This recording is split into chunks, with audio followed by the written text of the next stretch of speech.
Walmart's low prices are also resonating with high-income consumers, who made up about half of the company's market share gains in food in the fiscal quarter that ended January 2023. More customers across incomes are turning to its stores. Walmart takes in more than 1 in 4 grocery dollars in the U.S., a 1.5% increase from 2021. What happens when the world's biggest discount store stops being the cheapest place to shop?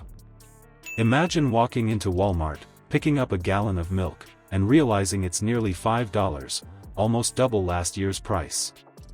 That's not just sticker shock, that's the unraveling of the very promise Walmart built its empire on.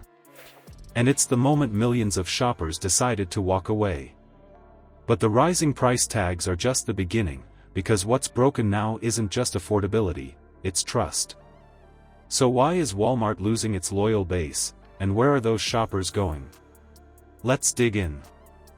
When we think about the grocery landscape over the next 5 and 10 years, we see increasingly middle America and affluent America shifting some of their shopping basket over to Walmart. The first supermarket opened in the U.S. in the early 1900s. Inventions ranging from the shopping cart to the frozen dinner, in addition to the rise of the suburbs, helped the format flourish. We had an incredibly robust and diverse market. It's so interesting to me that in the 1950s, independent grocers were about half the market. They were going like gangbusters, like really thriving. Quick favor before we move on. If you appreciate this content, consider giving this video a like and subscribing to the channel. Believe it or not, more than 92% of viewers haven't subscribed yet. It's free and only takes a second, but it means the world to us. So did you subscribe already? Great, thank you so much for your support. Now back to the video. You think you're saving money at Walmart until you scan the basics and realize the cheap store isn't cheap anymore. That's the catch.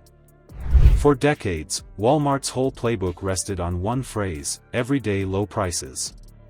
No gimmicks, no flashy coupons, no surprises. It was supposed to be the store where a family on a tight budget could count on filling a cart with essentials without emptying their bank account. Bread, milk, meat, detergent, toilet paper, the daily grind of household shopping was their brand's foundation. That promise drew people in, and it kept them locked in, long after other chains tried to copy the formula. But walk through now and the math doesn't add up.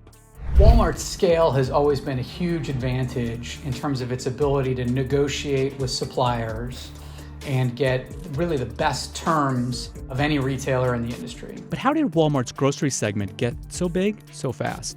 For starters, Walmart uses its deep pockets and grocery muscles to negotiate favorable prices with suppliers. Based on a basket of 45 identical goods that includes milk, a dozen eggs, and a frozen pizza, Amazon Fresh prices were about 28% higher than Walmart's. Target's prices were about 9% higher than Walmart's.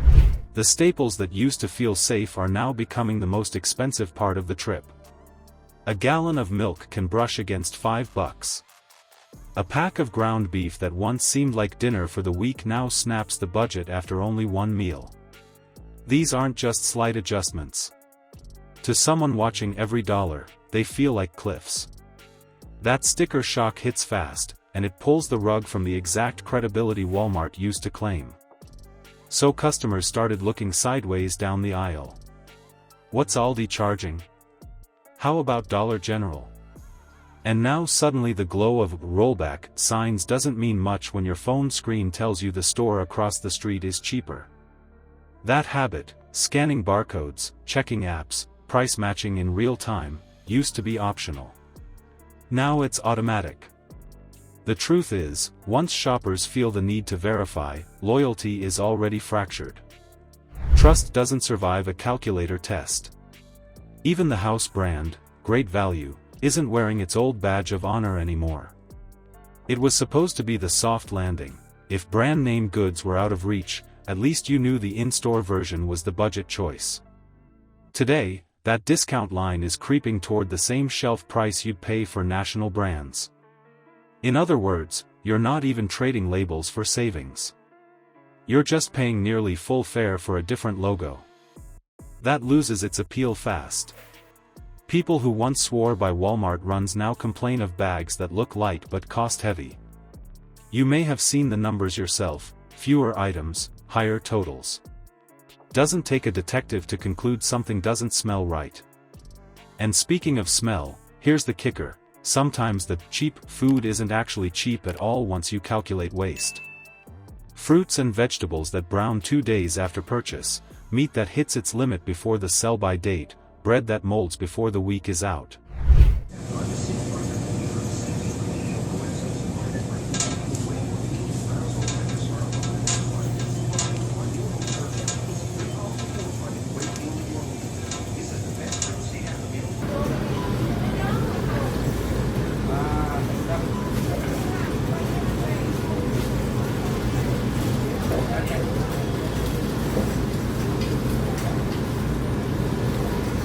When that happens, you're not saving, you're tossing lunch into the trash. It's like buying a bargain umbrella that flips inside out in the first gust of wind, technically cheaper, but practically useless. Meanwhile, competitors have mastered consistency in a way Walmart is fumbling. Aldi stripped its aisles down to the basics and hasn't flinched on cost control. Dollar General, at least in its everyday categories, has undercut Walmart on plenty of pantry staples.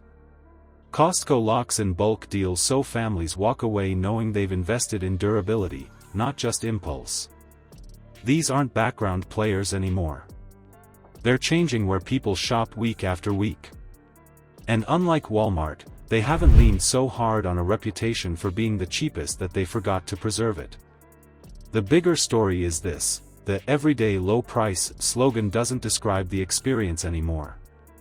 For many families, Walmart is no longer the default stop for affordable living. Other chains are eating away at that roll: one loaf of bread, one jug of milk, one trash bag box at a time. In a world where every grocery bill is scrutinized, that amounts to a total brand collapse. If Walmart can't hold on to its price advantage, the question becomes obvious. What's left when you walk through those sliding doors? Because when the savings vanish, all that's left is a spotlight on problems shoppers were willing to overlook before. And that's where the cracks start to widen. Walmart didn't just lose its grip on low prices, it lost something harder to recover: trust. Empty shelves, rushed service, and that awkward feeling of being watched at self-checkout pushed people past the point of patience. A discount sign can't erase that. Plenty of shoppers already built new routines. They've switched stores, found better value, and discovered places that don't make the weekly trip feel like a chore. That shift isn't short-term, it's permanent habit change. So rethink your own shopping game. Compare prices where you live. Don't assume biggest means best. And like and subscribe to help us keep the spotlight on the food industry's best-kept secrets.